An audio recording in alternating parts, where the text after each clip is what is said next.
Hi everyone, welcome back to the Midwest Stitches YouTube channel. My name is Danielle and this is my channel where I talk all about my crafting adventures. Today I have knitting, crochet, and a super exciting sewing project to show you that I finished. So grab a drink or a snack and let's get started. You can find me on Instagram at midwest.stitches or on Ravelry at Midwest Stitches. That's where you'll find all of my knit and crochet projects. I kind of wish there was like a sewing version of that. If that's a thing, let me know, because that'd be kind of a cool place to track sewing projects. Anyway, those are all the places you can find me on social media, and let's get started. Okay, so it's been like, just around, I think 2 weeks since my last episode, and I have a huge pile of stuff over here to show you. I've just been crafting like crazy, and I don't know if it's the springtime. I did a little rearranging in my room here to kind of make things feel a little more spacious. So this table was like back there, and I don't know how well you can see it, but ignore the chair. I have to find a place to put that. But behind it is my sewing table that was here. It has that table, the wood table, has my domestic sewing machines on it. So I moved that and that's my closet area if you're not familiar. This is kind of a loft space, so we kind of had to make it what we wanted. Anyway, so I put that table back there, and it just kind of made everything a little bit more open.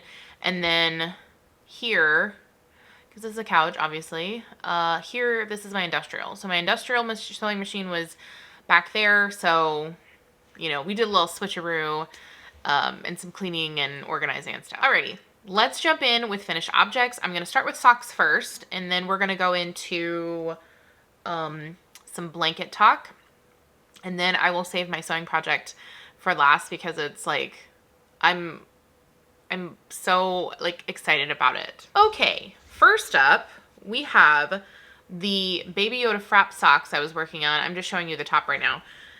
I finished these, and these are the craziest looking socks I've ever made. If you saw them on Instagram, you know why, but I will explain the process here in just a second. So here's what it looks like on the blocker. You can't really tell a difference far away, but if you look up close, you see a ribbed texture. But this is what it looks like off the blocker. It just looks like a tube sock. So I knit these toe up. The toe is the star toe from Very Pink Knits Star Toe Fleagle sock pattern. And then this portion is just a spiral. There's like at least 4 free patterns that you can find either on the like internet or Ravelry or whatever, or even YouTube videos. It's basically a knit 4, purl 4 pattern that you do 4 rounds, knit 4, purl 4, 4 rounds. And then the 5th round, so you're starting the next pattern section, then you basically just shift 1, if that makes sense. So then if you're doing it magic loop like I was, then the first stitch would be a purl, and then you continue the knit 4, purl 4 all the way around. And then you just keep doing that. And then it makes this, it just kind of twists the fabric. And so it's very stretchy around the ankle. I did mess up though. If you can see kind of, I think it's here, I got off on my pattern somehow, and I actually did it on both socks because I was working on them concurrently. Like I would do one pattern repeat on one, so I would do the 4 rows, and then I would switch to the next one, and then go back and forth, just so they were the same. It doesn't really mess with it too much, my mess up there, but it just, off of the blocker, I can see it, like I spot it like right away, the mistake I made. So anyway, I did this, I think, for 60 rows or something, I want to say. And then I finished that. And then the leg, I think I did 40. and then 20 for the cuff. And then I did a Jenny's Surprisingly Stretchy Bind Off, which I have to say I did a pretty decent job. I'm pretty terrible at stretchy bind offs, and I just, it was nice to do this because I got to practice that because I don't do it very often. So those are done, and I probably won't make these again. It was very tedious. I will say, okay, I might make them again, but I probably would make them cuff down. I didn't enjoy, I don't know why. I don't know why it makes such a difference to do the cuff last and then bind it off rather than casting it on and then going to the toe. I have no idea why it feels like it takes forever to do that. It's probably just in my brain, but it just feels like it takes longer. And then of course the bind off takes, I feel like takes longer than anything. But anyway, this is, I forgot to say that this is Baby Yoda Frap from Area 51 Fibers. That's the yarn. And I pretty much used up every last bit of that 100 gram skein. It was awesome. So that's a good thing about this pattern is I think because of the knit 4, purl 4 in the heel section, it takes up a lot of yarn.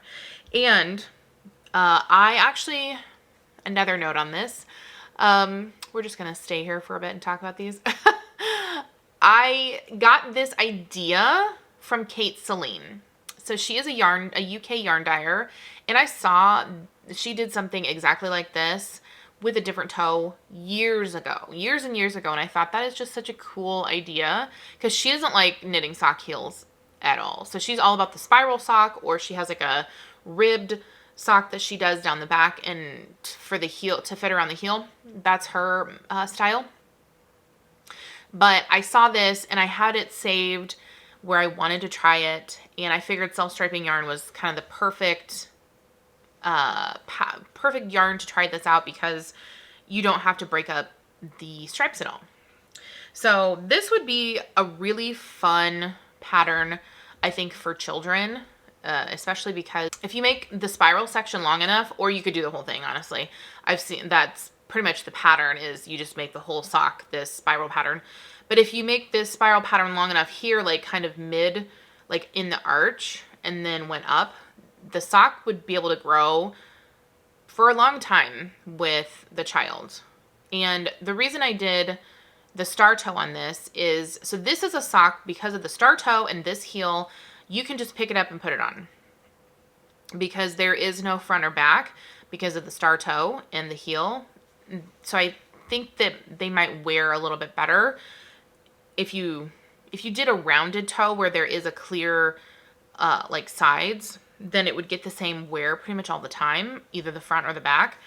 And so you might have holes a little faster, but because this has a star toe, if you can see, it will probably wear out not as quickly. There are those. My second finished pair of socks, which I just finished last night, so exciting. I've only got one on the blocker, but here they are. So here's the pair.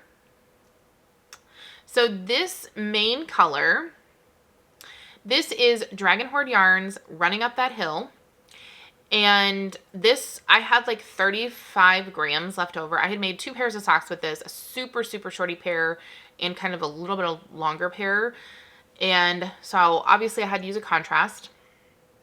And the contrast, which isn't a complete like tonal black, it's kind of a, I guess an off black you would call it.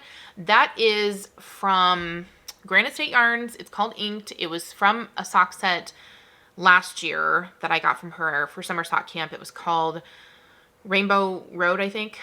It's a Mario inspired colorway, but the black is, it's not a like solid black, so it matches amazing with this. Like, it was so perfect, and I had just enough of it to use for this pair of socks because I think each sock, one sock I had 10 rows left or 10 rounds left before starting the toe, and then I think the other one was like 6 or 8. So I had just enough, and there was like this teeny tiny little ball left of the inked colorway before I ran out of it. But I love how it matches. To me, it looks so good together. So for these are for me. I didn't say on the other socks, but those I knit 64 stitches and 2mm needles for those. And these are the same, 64 stitches, 2mm needles. And I did 8 rounds for the cuff and 4 rounds for the leg, as I normally do with my shorties. So there are those. So this is my first pair out of the April basket, by the way. I have not picked a second color yet. I'm not sure. I'm not sure which one I want to do. If I want to go, because I have, I think, another kind of darker purple, and then I have 2 lighter purple. So I'm not sure which one I want to do. I'm leaning more towards the lighter colored one, and then maybe going with the darker one and the lighter one, kind of going back and forth. But I don't know. I don't know yet. So there are those. Okay, then my next 2 finished objects, I finished 2 flowers for my Hexi blanket. And here is the first one I finished. Look at that dark purple. This is Yarnable in the Stormwatch colorway. It was a color from April 2021, I believe. So there's that one.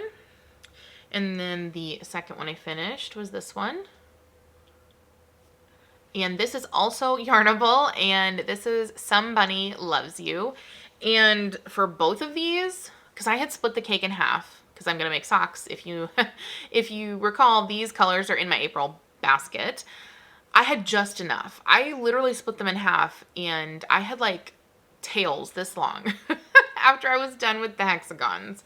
So just enough. I probably won't split the cakes if I have to do more flowers in the future, because I think I need to pick out 4 more colors, and I'll just crochet first and then make socks just in case. I don't want to cut it short, but I almost did cut it short. It was kind of iffy on if I was going to be able to connect and have an end to weave in on these, but these are done.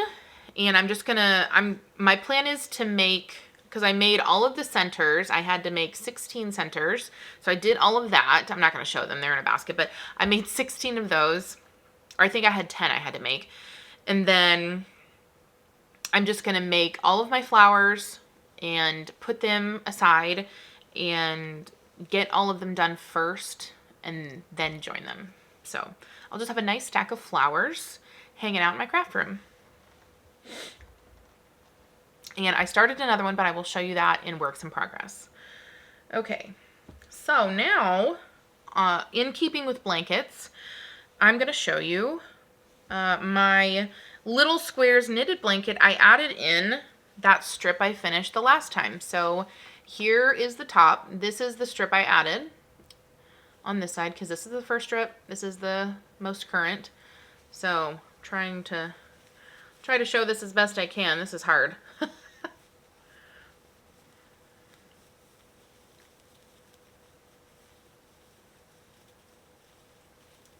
Hopefully you're seeing that.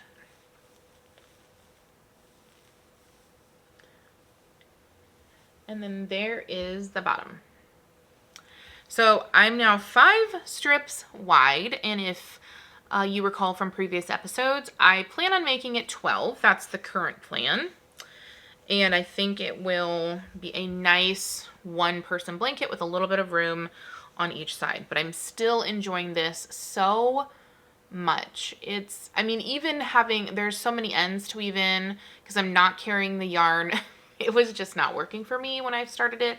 So I'm not carrying the yarn, but it's just so enjoyable. Like, oh, highly recommend doing something like this. Like I don't necessarily think you need a pattern. You could probably just make up something as you go. But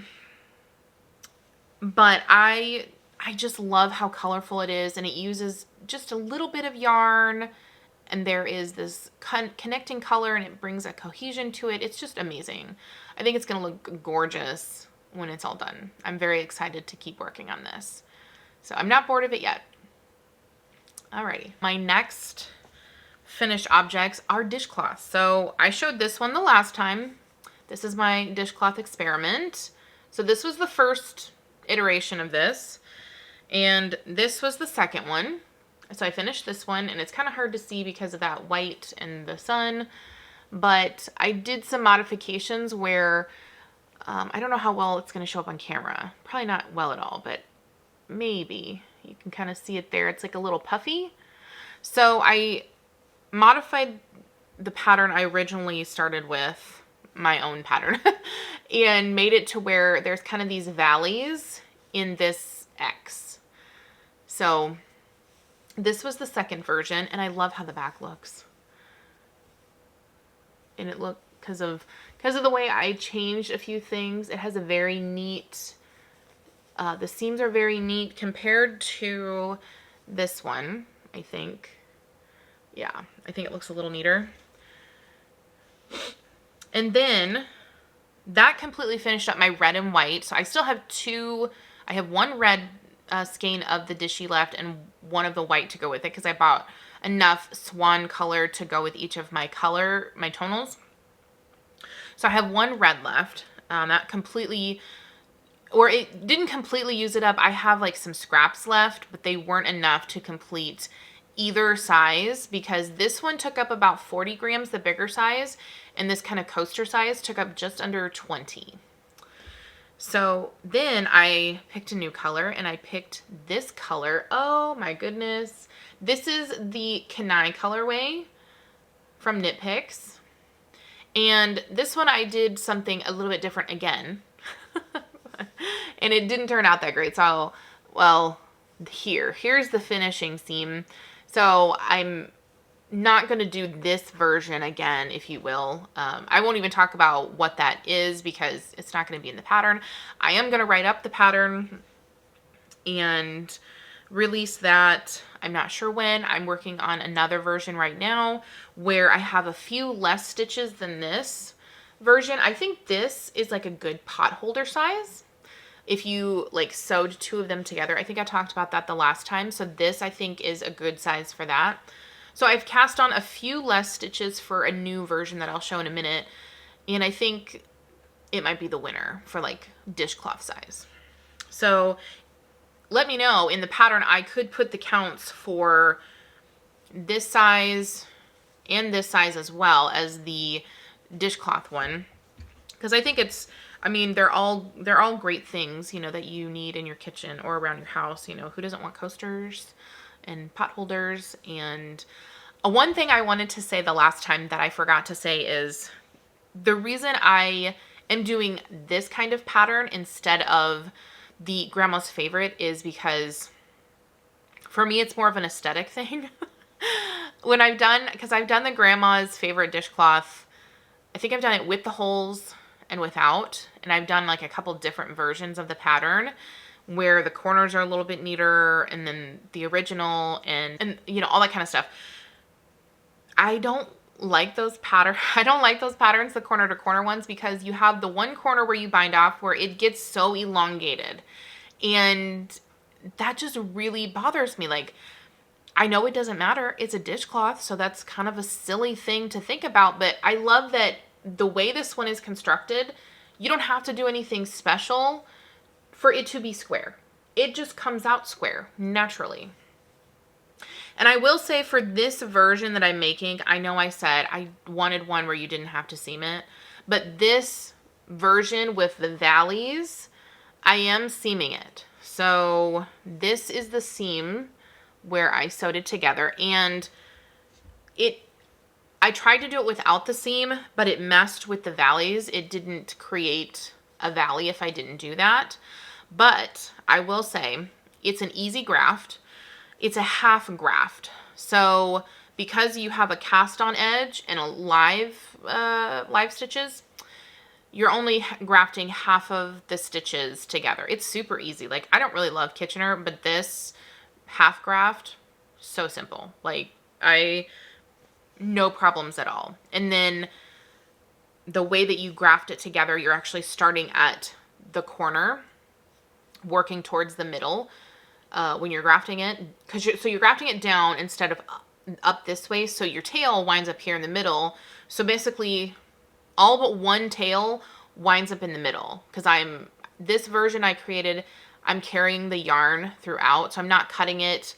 So that's another thing I wanted to do, is figure out a way to carry each of the colors, the 2 colors around, so you didn't have to have a bunch of tails and all that kind of stuff. And I did do that, and I think it looks nice. You can't really tell in the middle. Here's where all of my tails were. So when you weave in that end from grafting, you can kind of tie some knots and, you know, close up any hole that there might be in the middle. So it turns out really nice. I really like this version of Dishcloth. Like, I finished this Kanai one, and I kind of let the bags sit for a while. I was working on some socks and stuff, and I was like, okay, give the dishcloth some break for a second and just kind of, you know, just leave it alone for a bit. But I really am loving this pattern, and I think it would be fun too. I thought about doing this with these, since I think these will be good pot holder size, to seam them together like this, where the whites are not matching. So you kind of have this cool, like, color blocky effect. And you could do different colors. You could seam them together with different colors. And this one you could do this pattern with one color and work around. Even I will probably try that with my leftovers if I have enough to make one, and maybe just like magic knot some of the leftover colors together and just kind of whatever go around. But one color would be great, and then you'd only have 2 ends to weave in, and it would work out just fine. But there's that. I do plan on releasing the pattern. It'll be the only pattern I've ever made. And like I said before, there was another version I found on Ravelry, if you look, but it had holes, and it doesn't have this design feature that I have. It's hard to, you can't really see it. It's a thing you have to see in person. I'm not sure how well it shows up, but see, you have this like ridge, this valley of stockinette, and I just think it adds a little something to this. I really love it. So anyway, there's another version on Ravelry if you're looking for that. It is a paid for pattern. And then there is a YouTube video. It's a Tunisian crochet version. It uses like 2 color striping method, but you could just do one segment, change color, and if you wanted to try out a different version of that. So there's those for you if you want to go looking for those and not wait for my pattern to come out. My last finished object, my sewing one. I'm so excited about this. You guys, I made a rug. For many, many episodes now, if you've been around, you might have noticed on this table when it was here, there was 2 like cakes of, you know, like one white cake and then one smaller cake of colors. And that was a jelly roll rug waiting to be made. And let me make sure I have it right. Anyway, I made a jelly roll rug, and here it is.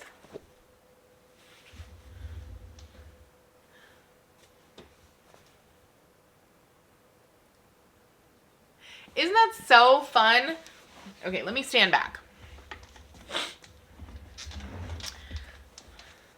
So here it is in its entirety. So there's the center. It's hard to show this close up, but there's the center. And I made obviously a circle one, and this is the very end right there. That's the last strip. I made this on Sunday. So I already had the tubing made. This was so fun. This was so fun. I have not had this much fun in my sewing machine in, I could not tell you how long. It was just a fun project I wanted to make for myself. This was a cheap jelly roll fabric thing I got from Joann's like last year, and I figured this would be the perfect fabric to try because I didn't want to try any of my my nice fabric or the expensive stuff. And so I did, and funny enough, there's a pattern for this, but I didn't read it carefully enough for the size. I thought I had made it with enough strips because I wanted it to go underneath my rebounder, my mini trampoline. I wanted that to sit under the feet of that so that it was easier to slide across the floor. And this is not big enough. I'm about 6 inches. I'm about this much shy of it being big enough just to fit under the feet. And I wanted it to come out just a little bit more than that. So, and everything was going great. Like, okay, So, story time. The center, if you can see, if you're a sewist, this might mean more to you. But that you start with this teeny tiny center. And I had to rip this out about 4 times before I finally got it right. And because you want it to lay flat. You do not want any ripples. You don't want it to, it could turn into a bowl if you're sewing it wrong. So it took me about 4 times before I finally got it to where it was laying flat. And I was so happy. Like, I was so proud of myself. I'm like, oh my gosh, I'm doing it. It's flat. It's looking so great. And then I get to this final round where this kind of teal, darker teal color is. And you might not be able to see it. Maybe a little. Oh, you can kind of see in the corner. You see how it's waving? It has waves in it. And you don't want that because that's a tripping hazard. So the last, like, I don't know, this, however much this is, it's wavy. And I know why that is. It's because when you make something like this, you have to have a flat surface with your sewing machine, whether you have to prop up some books or boxes or whatever as it's getting bigger, because what was happening with mine is as it got bigger and heavier, I mean, I had somewhat of a flat surface that it was laying on, but it wasn't completely all the whole area that the rug was laying on. So it was like dragging and pulling against my machine. And I think that's why it got wavy. So for me to correct this, I would have to rip out kind of that last color block, re-sew it, and have a super flat surface that I could lay on to stay flat and not drag, like the weight of it was dragging against my machine. So that kind of sucked, but but still, I mean, this was my very first one. I've never done this at all. I didn't even do, like, a lot of people will do like a placemat or something small, and I'm kind of a go big or go home girl where I just go for the thing, and if I mess it up, then I just take it out and do it again, and it's just a learning thing, a learning experiment, and I love this. I have no idea where I'm going to put this now because it's not the size that I wanted for what it was supposed to be made for. So I have to figure out what to do with this because it doesn't go with any color scheme in my house either.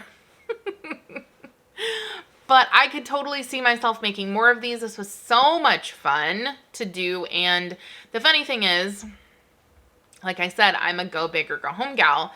And when I was rearranging my craft room after I shut down my shop in November, I had tons of fabric, yardage, bolts of fabric, and I went hog wild and cut almost every single fabric I had into 2.5-inch strips, which is what you make these things out of. Cut them all like that because I figured if I didn't like making this, I could use the strips to make quilts if I wanted. They're the right size to cut out hexagons for English paper piecing or other kinds of paper piecing.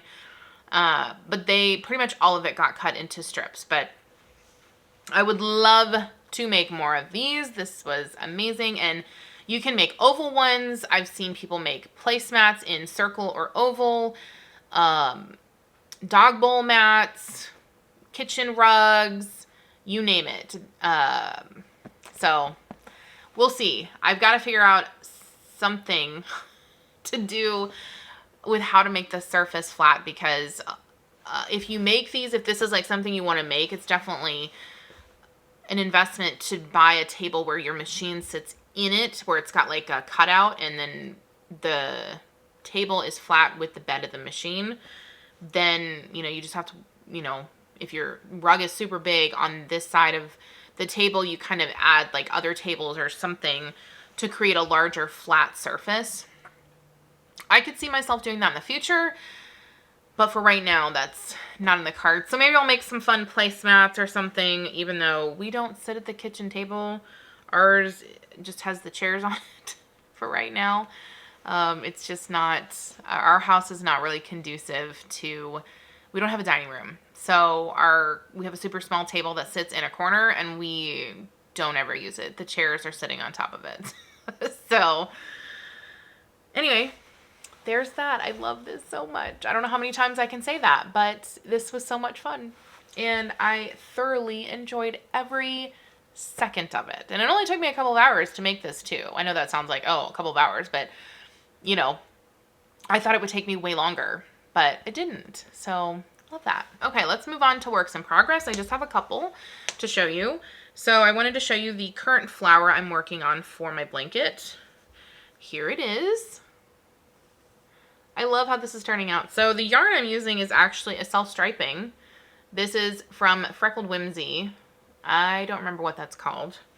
But it is from Freckled Whimsy. And I love how each of the hexagons is turning out a little bit different because of the self-striping. I think this one is going to look so fun in the blanket.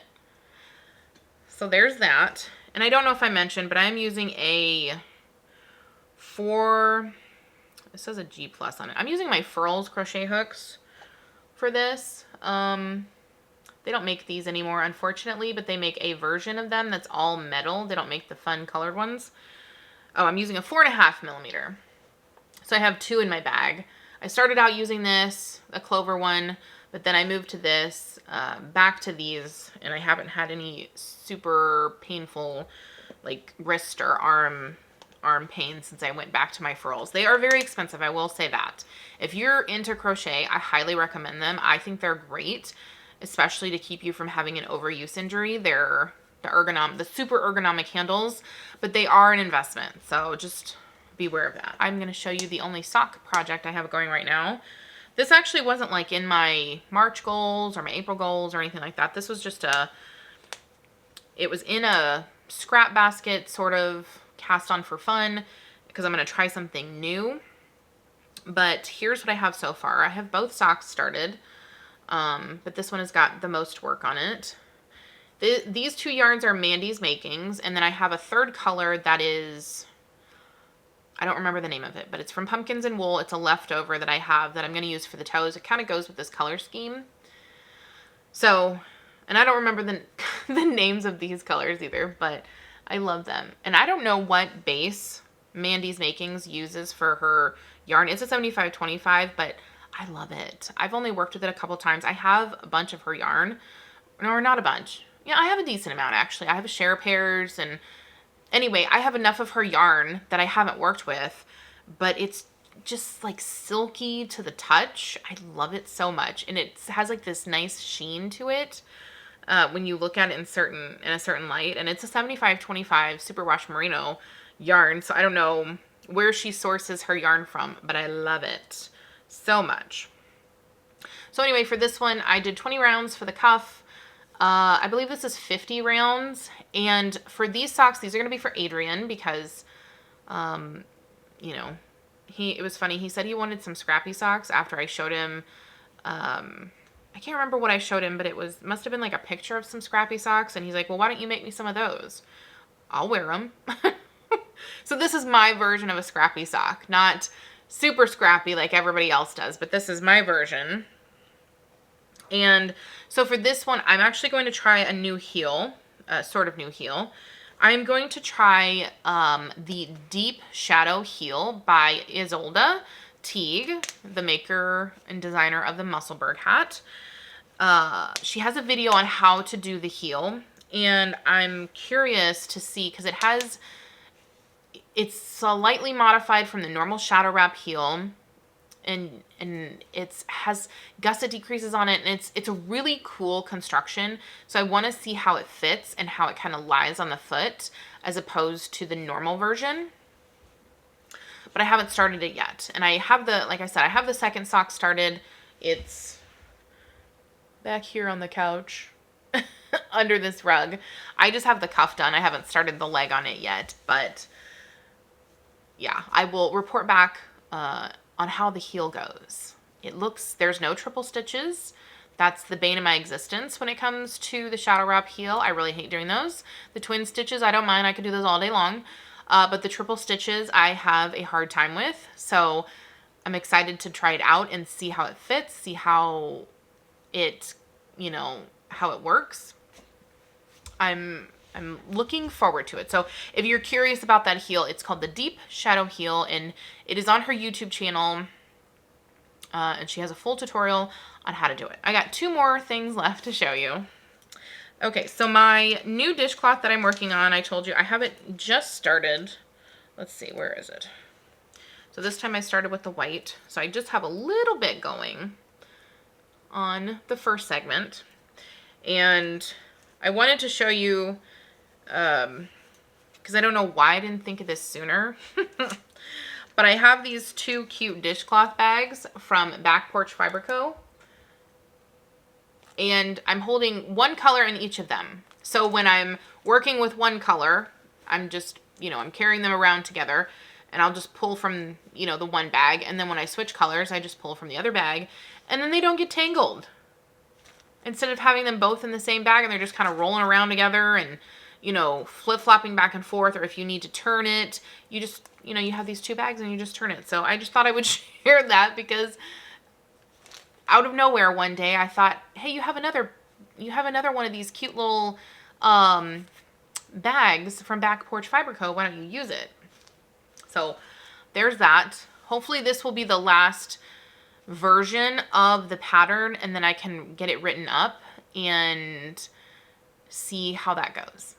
So working on that. And then one final work in progress. I don't know why. Sometimes I just get an idea and I can't get it out of my brain, and I just have to go for it. So I started a crochet blanket, another crochet blanket. So the story behind this, a little background. I was sitting here on this couch, and across from my couch is my yarn wall, where I have some of my yarn that's already caked up. And I was sitting here like 2 weeks ago, and I was looking at the yarn, and I just started to kind of notice some yarns that were in the same color family.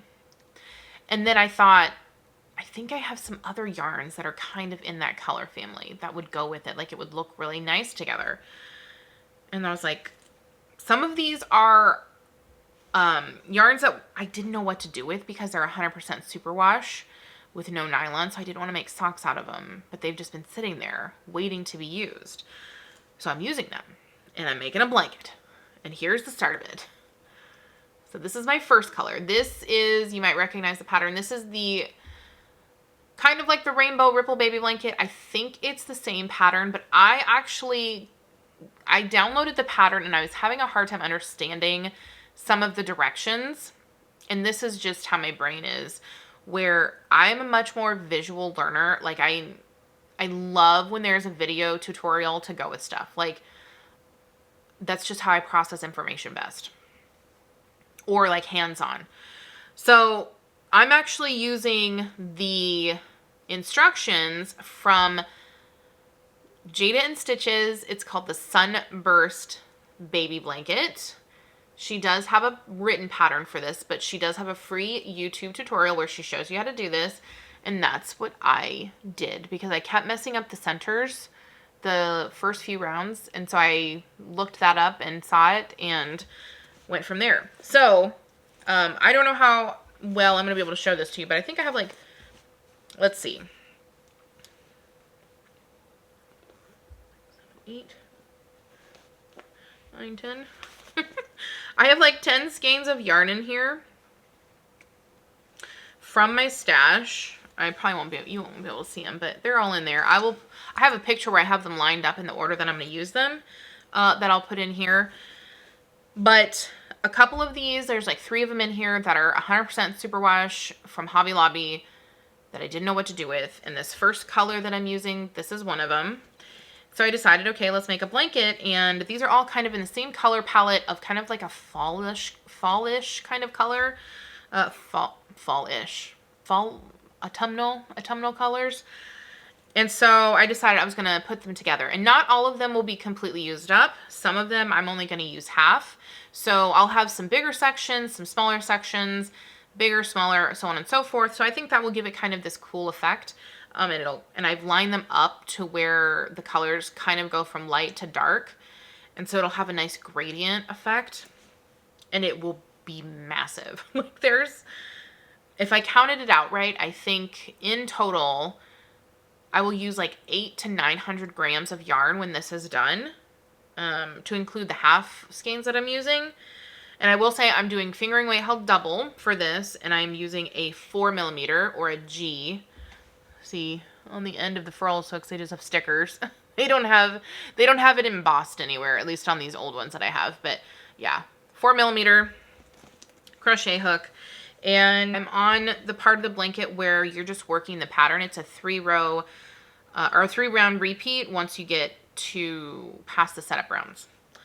So it's very fun. I actually do enjoy this. And I look forward to working on this more when I get my flowers done for my DK Hexi blanket.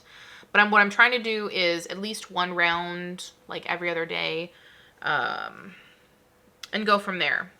So hopefully you'll see more progress on this. I would like to at least have that skein that you just saw, that color, done by the next time and be working on the second color. It's kind of how I'm working in like chunks, like goals, like with that one, is get this color done, get the next one done, and work that way and not kind of stress about it or anything. So I think that'll be a super fun blanket to have on the go. That's kind of everything that I have for today. I got a couple things in the mail that you'll see as I work them up. I got my April Yarnable, which I love the colors of. It's very similar to May's Yarnable from last year, but the colors are a little bit lighter, but I still love it. I love it, and I'm going to put half of it in my Hexi blanket because I think the colors are just gorgeous. And then I got my Legacy Fiber Arts Schitt's Creek Club color for the month, and I might work that up this month. I might swap some things around because I love it. The mini that came with it is a speckled mini, and I love that instead of just, I mean, always a tonal. But anyway, that is all I have for you guys today. Thank you so much for watching. If you like this video, hit the like button. And if you aren't subscribed to my channel already, hit the subscribe button. And I will see you guys next time. Take care and God bless. Bye.